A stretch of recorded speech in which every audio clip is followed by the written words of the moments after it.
Are you ready to wake up? You are now entering Dreamland. Hi, everyone.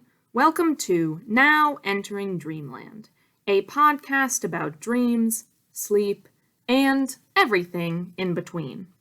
Welcome back to those of you who have been to Dreamland before. We're happy to have you back. And welcome to those of you joining us here in Dreamland for the first time. It's my favorite day of the week. It is a Sunday, and that means I get to release a brand new episode of my podcast.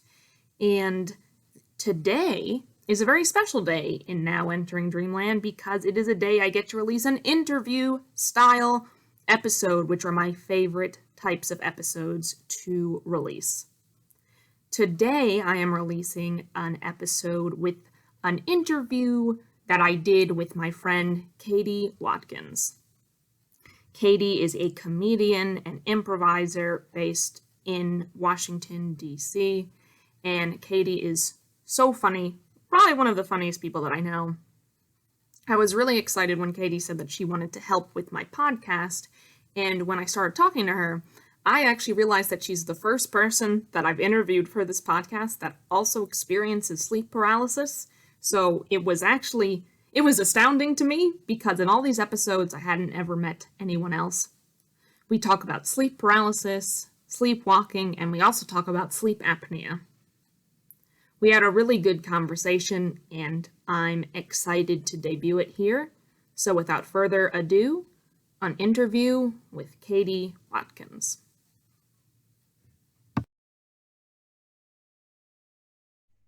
Usually, I don't remember my dreams. I find that if I wake up like in the middle of a sleep cycle, like some noise startles me or something, and I wake up, I am more likely to remember the dream that was happening at the time. But typically, I don't remember my dreams. That makes sense. Do you oftentimes get startled at night, or is it like a few and far between occurrence? I would say it's pretty often, not like every night, but I'm a very light sleeper and a very particular sleeper. So I need a pitch black room. It has to be like kind of cool, but not too cold. And I use a noise machine so that I won't wake up from like any random background noise, or just like my partner goes to bed a lot later than I do. So he's like trying to live his life while I'm sleeping. So yeah. Oh my gosh. So this is very interesting to me. I love talking about people's routines. So I feel like I have an almost opposite routine than you because I cannot sleep in pitch dark. Like it scares me. I just am afraid of the darkness. So I have to like put my light on, but I put a particular light on, which has a soft yellow light. Like the light I have on right now, I could not sleep in that. It's a particular lamp. I have to turn it on. Do you have thoughts and or feelings about how many pillows you need in bed? I have like one big like fluffy pillow, and it is important that I have the right mix of like fluffiness and also support. I hate it when you go to like stay at someone's house and there's just this like, it's like barely a pillow. It's just this like flat, and you're like, thank you so much for letting me stay, but I'm going to be dealing with a back injury for like several days after. Yeah. It's so bad. I hear that. I cannot sleep. I feel like with hotels, it's either hit or miss, and sometimes it's like I can't even sleep on their pillows at all. Like I don't sleep on them. I just push them off the bed and I just sleep on the bed. That's a weird choice, but it's one I live with. So it's a choice I've made. When you do remember your dreams, what do you tend to dream about? Or is it a mixture of different topics? I think it's a mixture of different things. Like, okay, one thing that, for example, at the beginning of the COVID pandemic, I was dreaming a lot, like all the time, which was really weird for me in particular, because I don't normally remember my dreams, but I would like remember them every night. And I was like sleeping so much, right? Because we're all processing like all this trauma and what's going on in the world.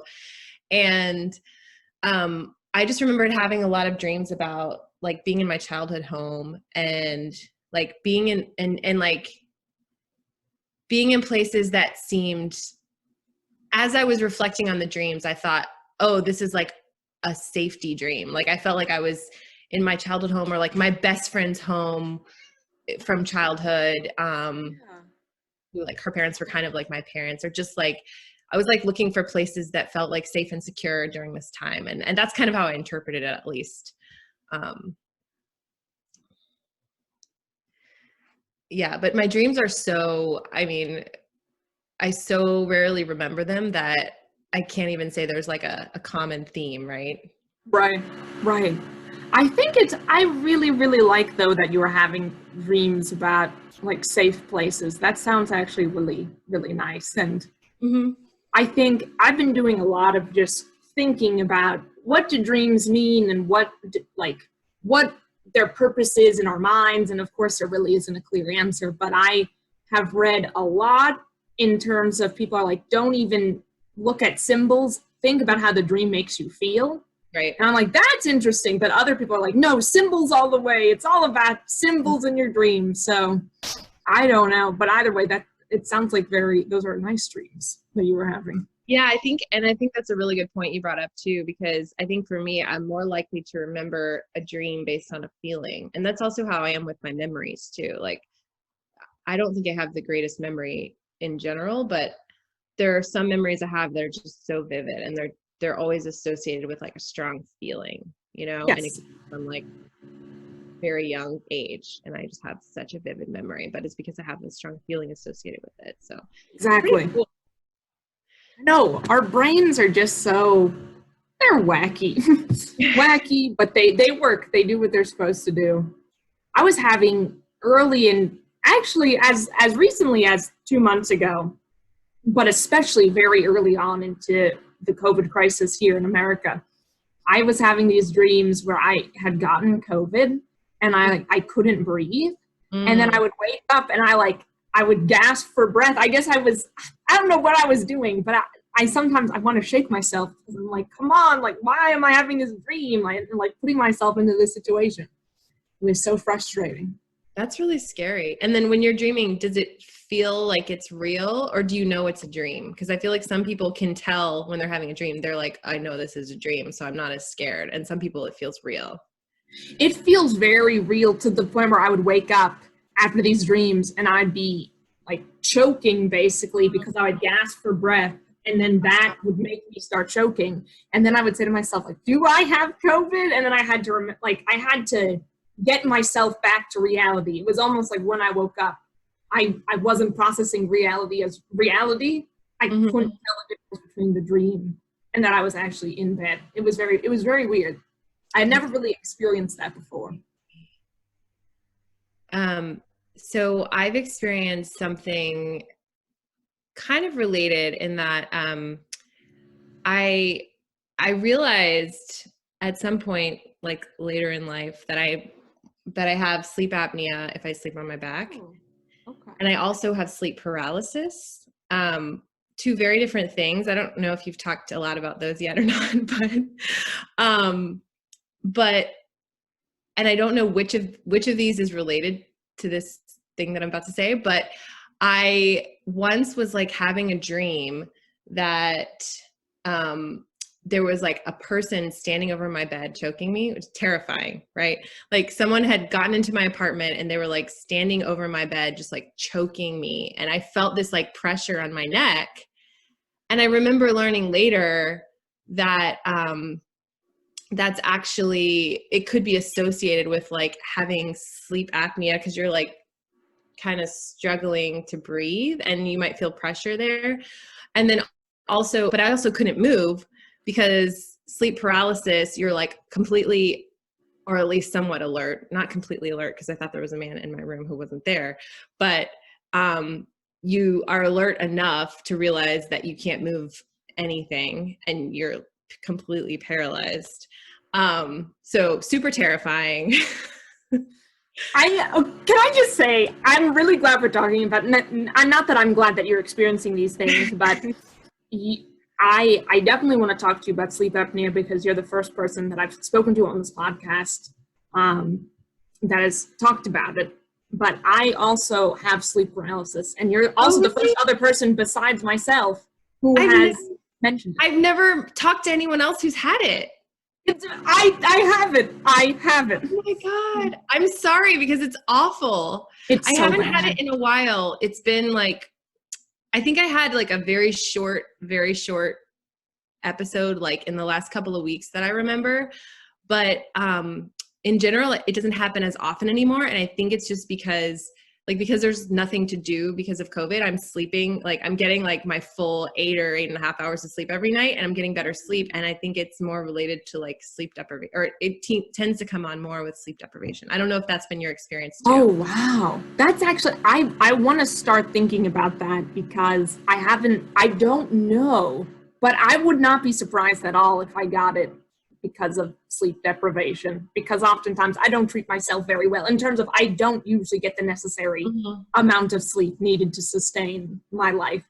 I've actually been doing pretty well recently, so high of me.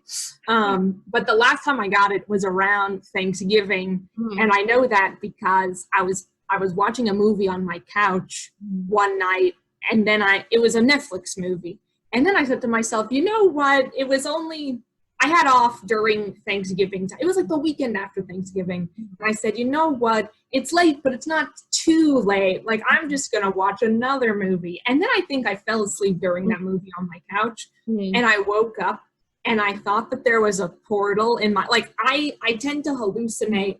I have 2 types of sleep paralysis kind of like episodes. One is that I think there's someone in my closet, and that mirror behind you, those are the doors to my closet. So I think someone,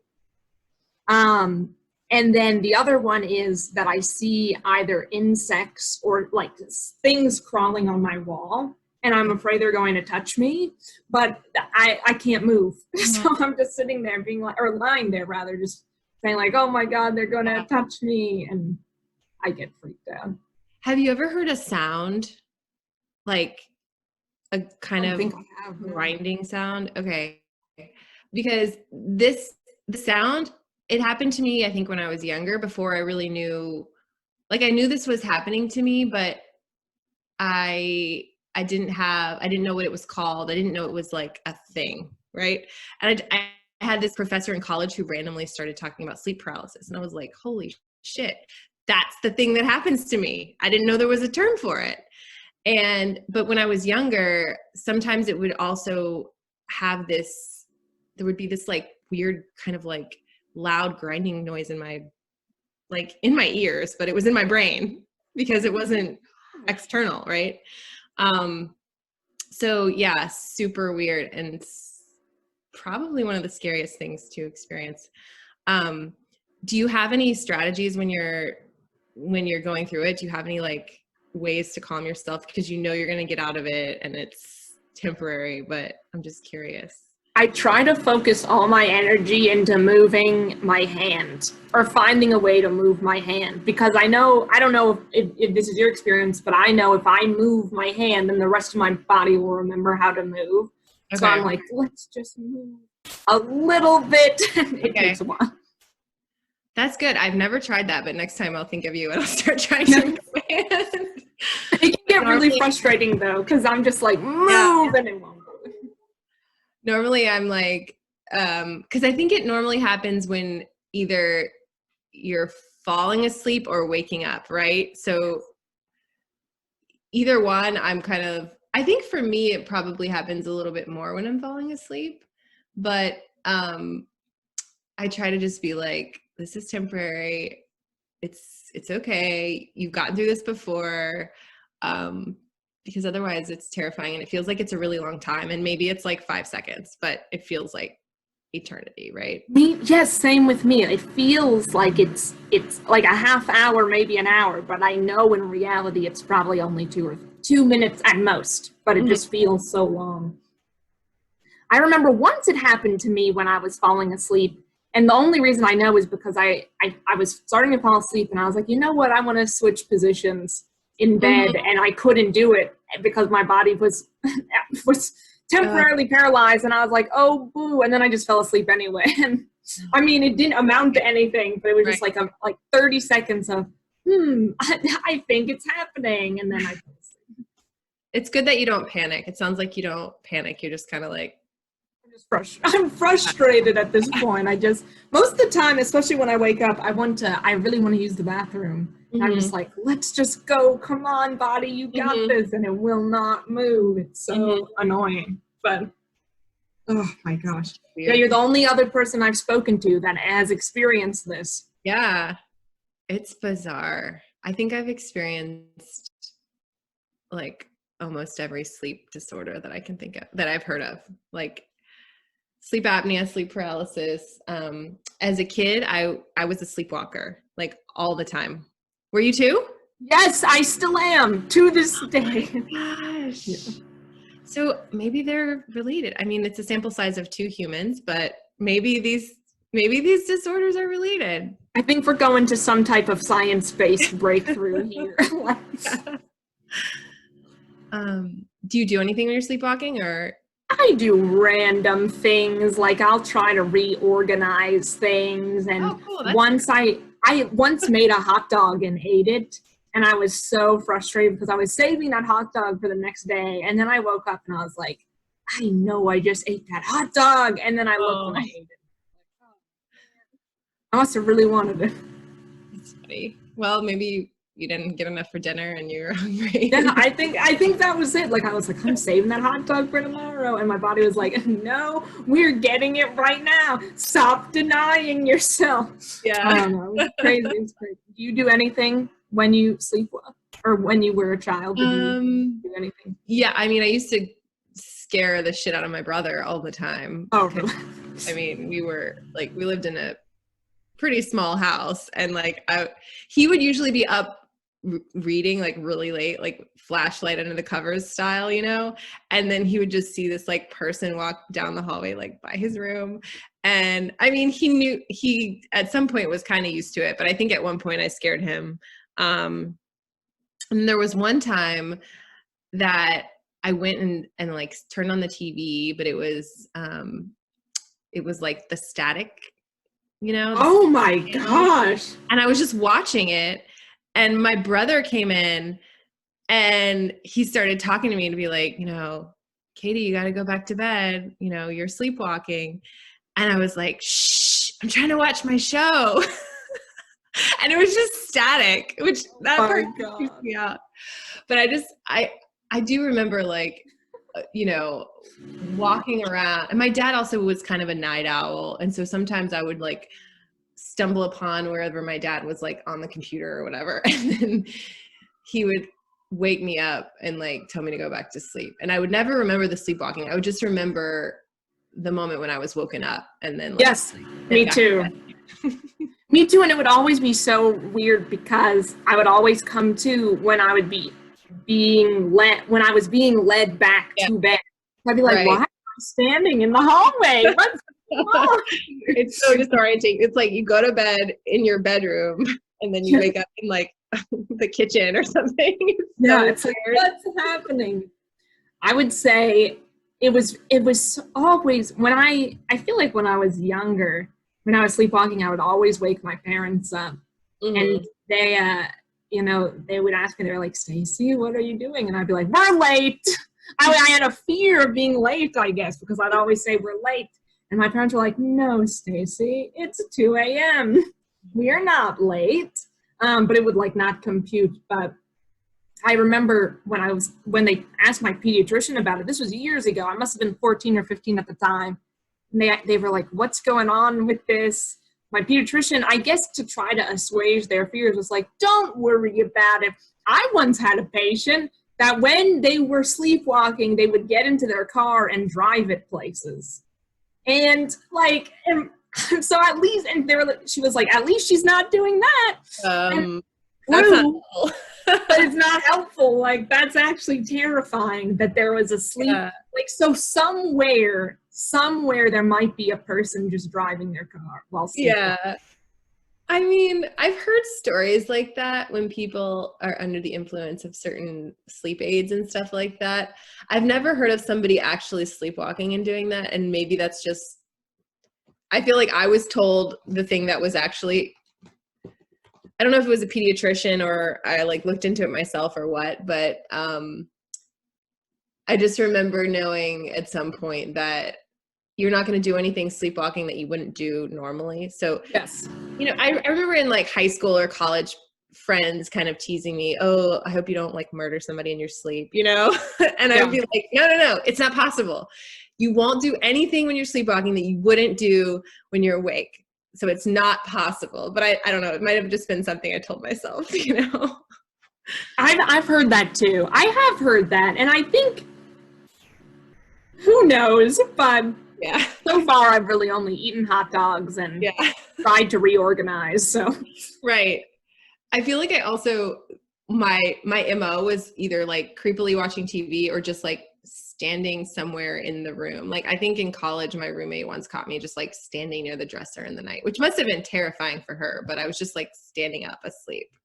But yeah, yeah, nothing any harm, never harmful. I've never like left the house or gone anywhere,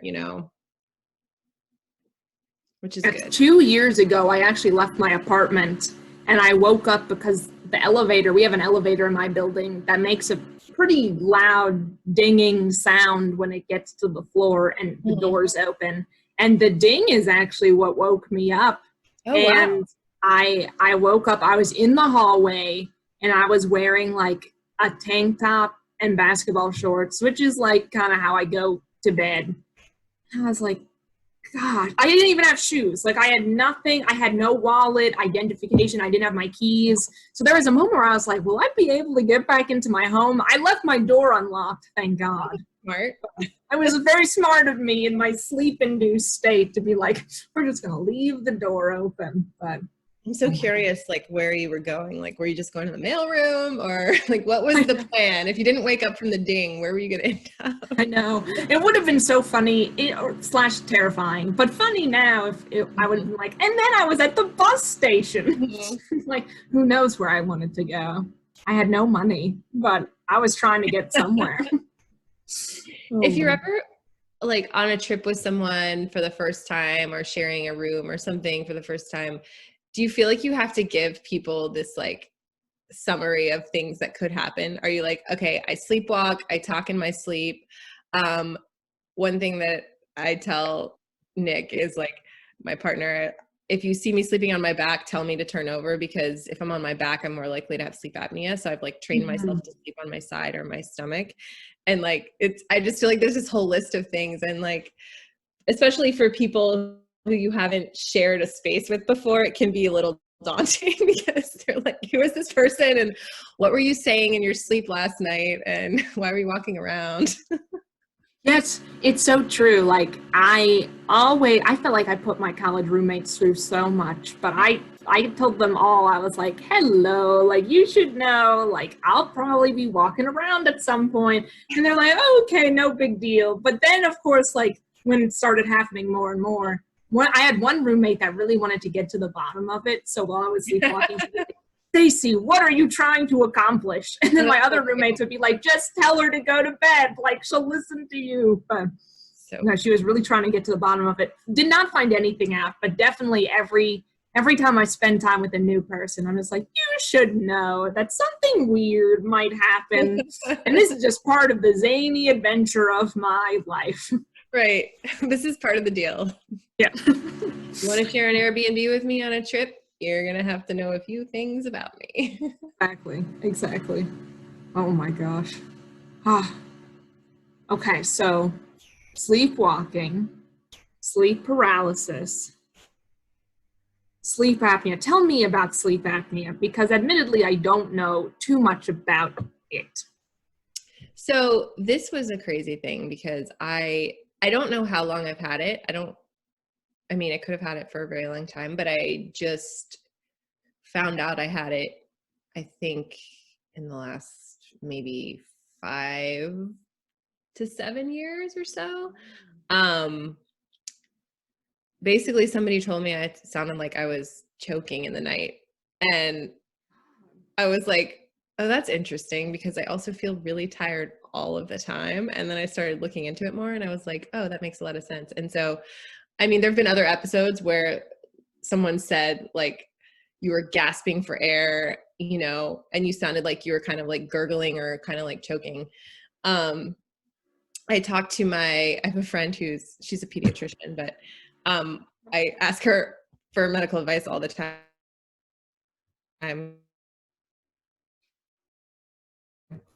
And she was like, because I was like, oh, I need to get like a CPAP machine or whatever, and you know the whole thing. And she was like, no, just train yourself and we're fine. And actually, it's been a life-changing thing. So I don't think I experience it really almost ever because I don't sleep on my back anymore. But at the time, I was so sleep deprived all the time, and I think I was just so accustomed to it, I almost didn't realize how tired I was, you know, because I was just like not. Because what happens is like once you start getting into your deepest sleep, you stop breathing. And so then your body automatically wakes up so that you don't die, Yes. which is great. But then you never get the deep sleep. Oh my goodness. Okay. Yeah, it's kind of a wild thing. And I think there's different things that cause it. And I think for some people it's physiological, just like the way like the roof of your mouth and your tongue and like are shaped and stuff. And like, oh wow, when you like totally relax, you just stop breathing on your back. So yeah, it's wild. wow. I've never knew this, but thank you for sharing that with me. And for me, I always slept on my right side because when I was a kid, I lived, and I still do kind of do this as an adult. I lived through like a set of rituals, and one of my rituals was that the right side is like the best side. Like this was just like this personal motto I had as a kid that even sometimes now as an adult, I'll still find myself like I'm right-handed. So maybe that had something to do with it. I really don't know. But I would always sleep on my right side facing my right wall as a kid because, and sometimes I think, and this is really where I think it came from, I took everything literally. So when someone said, oh, you woke up on the wrong side of the bed, I think in my mind I devised that there really was a wrong side, and that was the left side. So I was going to sleep on the right side. But sometimes if I would wake up and I would be on the left side of the bed, I was like, this is going to be the worst day. Like, I don't know. It was a weird ritual. But anyway, it was a long-winded story to say I tend to sleep on my side. That is funny though. Because I feel like there's like an old folktale or something that I remember hearing like sleeping on your left side when you're not feeling well, it makes you feel better. Like even my mom would tell me as a kid, and she is a nurse. I don't think it's like a scientific thing. Sleeping on your left side makes you feel better, but I have that ingrained in my head that the left side is a better place if you're. Oh, interesting. Okay. Yeah, so. Well, I have no reasoning to back up my philosophy other than I've just been doing it for many years now. Hey, whatever makes you feel good is what you should do, right? So. Yes. Yeah, that's true. Right? That's very true. Oh my gosh. Oh. Yeah. Have you ever like had night terrors or like screamed in the night? Yes. Yeah. Have you? When I was a kid, I did. Yeah, but I don't remember the screaming. I just remember my parents coming into my room and being like, "What's wrong?" And I was like, "What?" Exactly, because you don't remember, and that's that's kind of weird. Like some people think that I'm like joking with them when I do these things, like this is some elaborate prank or a hoax that I'm doing to like deprive everyone of sleep. But it's like, no, like this is not a scheme. Like this is my reality. Right. But yeah, I do have night terrors still to this day. I do think there is some like relation to the sleepwalking things, like at least in my mind, because yeah, I don't remember the night terrors at all. Mm-hmm. But if someone, why are you screaming? I'm like, oh, something scary happened, and they're like, I have some more details? Like when you say something scary, it's like I have no clue. I have really no idea. One thing that I do, and I don't know if this is my sort of current day equivalent of night terrors, but I did this when I was younger, and I still to this day will do this. Sometimes, and I don't know if it's related to a dream or what, but sometimes I will just like jump out of bed, turn on all the lights, and like throw the covers down and like think there's a giant spider or something in the bed. And it's probably like a hair brushes me, or maybe there really is a spider, who knows? But I will just like leap out of bed, turn on every light, and then I'm like, there's a spider. Oh my God, we have to find it. And then Nick is like, what? You're crazy. What's going on? He doesn't say you're crazy, but he's like, there's no spider. It's okay. Go back to bed. Because it's a recurring theme. There can't always be a spider, right? Yes. I'm just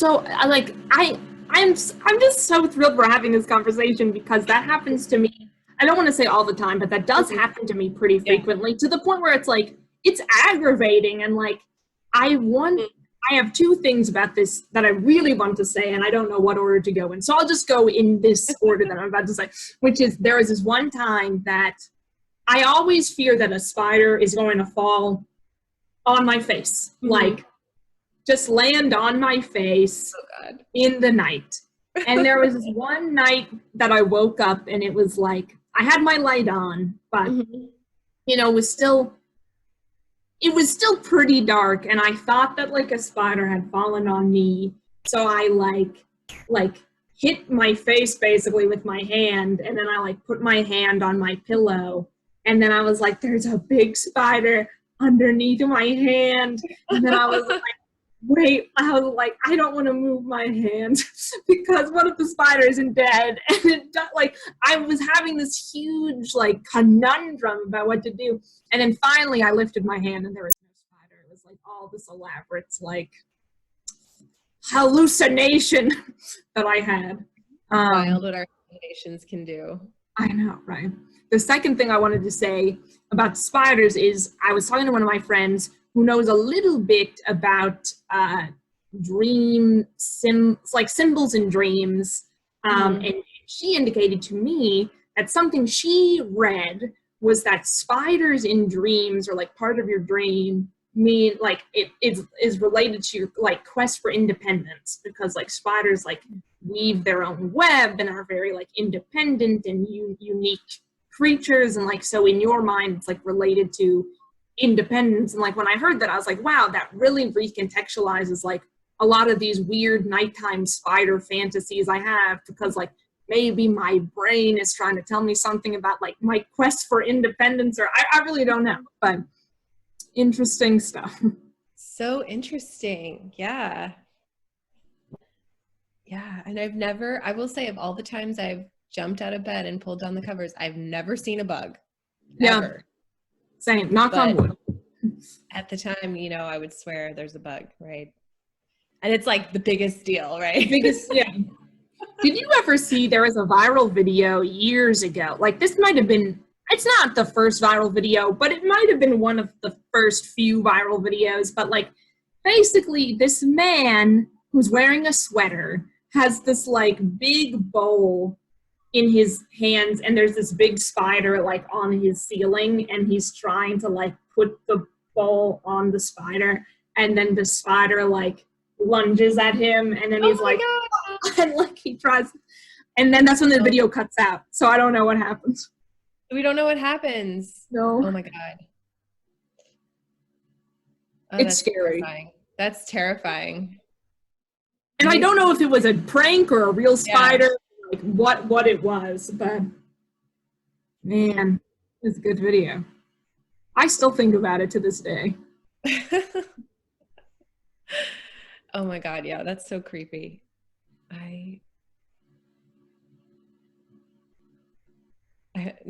wonder if like there's any relation to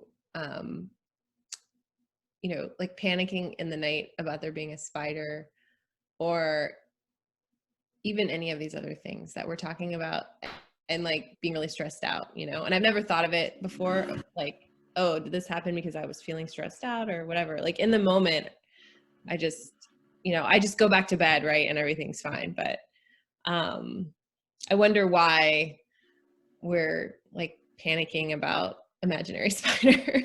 I do think stress is like a big issue that I deal with. Like, I mean, and many people who are stressed also deal with sleep issues, but it's such a cyclical thing because, like, the more stressed you are, the harder it is to sleep.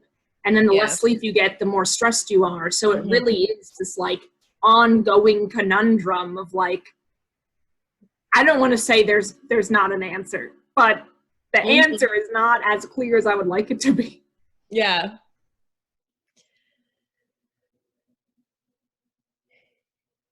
Yeah, I don't know. It's crazy. And it's cool to me, cool and also, yeah, I guess it's cool. It's interesting how, for me, like my sleep issues have evolved over time because I have certain things that I experienced in childhood, like the screaming and the sleepwalking was much more in childhood, and talking sleep has only happened a little bit as an adult, but as a kid, it happened to me all the time. And then like, as I've gotten older, it's like sleep paralysis more, sleep apnea more.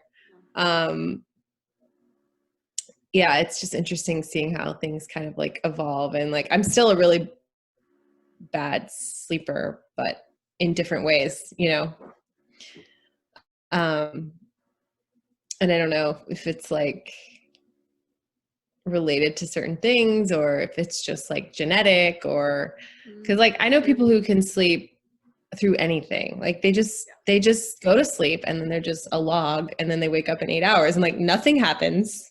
They don't walk, they don't talk, they don't scream, like nothing happens. They just wake up 8 hours later and like start their day. It's normal. Yes. Yeah. There are people like that, apparently. I'm very envious of those people. I know. I would love to just go to sleep. Did you ever watch the TV show The Rugrats? Yes.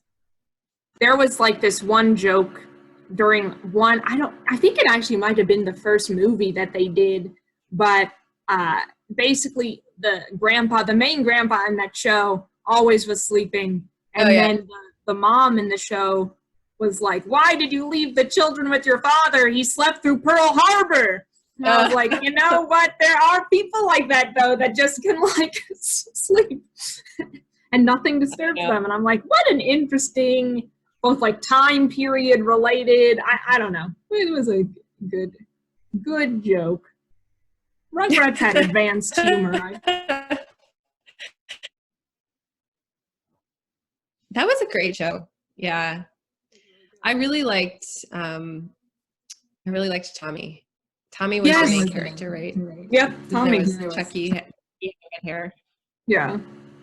Tommy, what's his name? Tommy Pickles. Tommy Pickles, yeah. Right? Yes. Oh, man. Yeah, it's like, on one hand, I think it's great that, like, if somebody was breaking into my house or something, I would wake up. I would like to wake up if that happens, Like, I think some people would just sleep no matter what.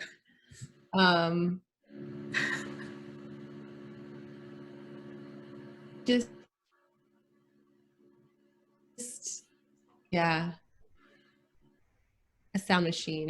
It's like everything has to be a certain way for me to be able to sleep, And it's like, it would be nice to just be able to get a really good night of sleep and not worry about any of that stuff, Exactly. Any place, anytime, just not have to run through the laundry list of like, here are the things, friend who's sharing an Airbnb with me, here are the things you might experience. Nobody who's listening to this is ever going to want to travel with me, by the way. Oh, same with me. So I would travel with you, Katie. Thank you. Oh my gosh. Maybe we would sleepwalk and then like hang out in our sleep or go something. Somewhere. And, like, have a hot dog. I don't know. I know, right? Who knows what mayhem we could get up to while we're sleepwalking. Maybe we'd make it to the elevator and then and then just wake up constantly. It's funny. It's also something I want to pose to the podcast listeners. Would you rather wake up in the middle of the night if someone was breaking into your home, or would you rather sleep through it? Comment below. And I would honestly rather sleep through it. I don't want to be awake. That might be naive, but I just want to sleep through it. Yeah, and I guess the idea of wanting to wake up for it presumes that there's something I could do about it. Right. Which I don't know what I would do in that situation anyway. So,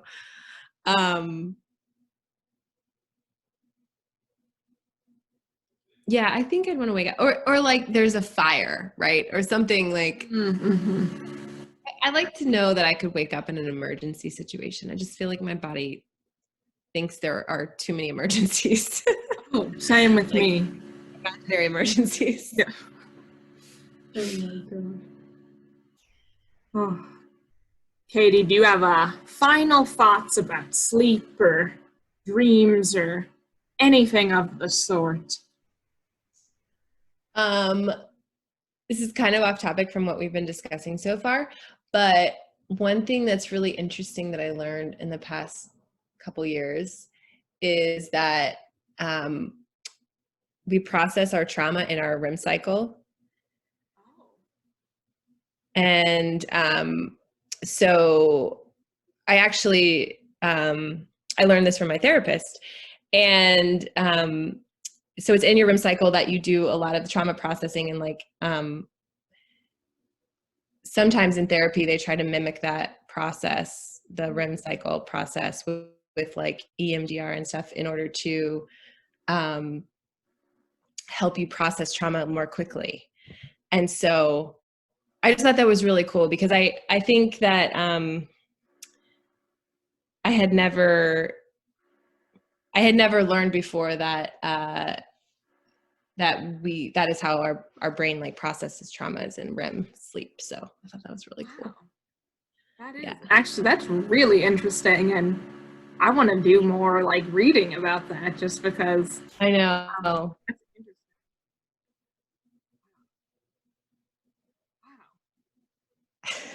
I'm like, now I'm really thinking about it, but that is cool.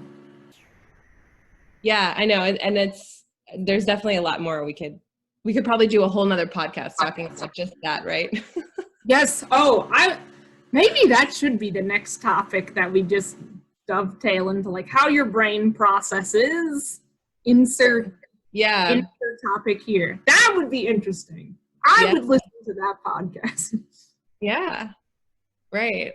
I know, it's super cool. And like, how do you maximize, how do you improve your odds of getting the kind of sleep you need? Yes. To do what you want to do. That's so true. Like, how do you maximize your REM cycles, or, whatever?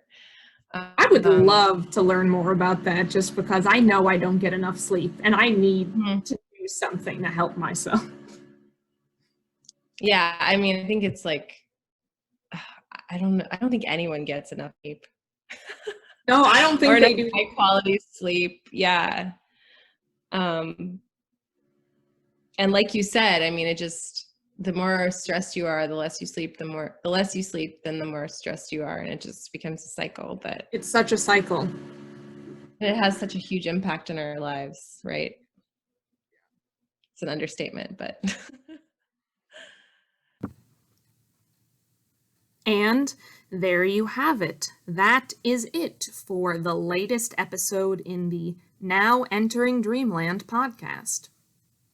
If you like this episode, if you're enjoying this podcast, if you want to hear more from Now Entering Dreamland, I can only tell you that you should subscribe. This podcast has a handy subscribe button where you can follow us, but you can also find all Now Entering Dreamland content, including all of our past episodes and some additional resources, on our website at nowenteringdreamland.com. We're releasing new episodes every Sunday, so you can check back next Sunday for the latest episode. You are now leaving Dreamland, but we'll see you next time.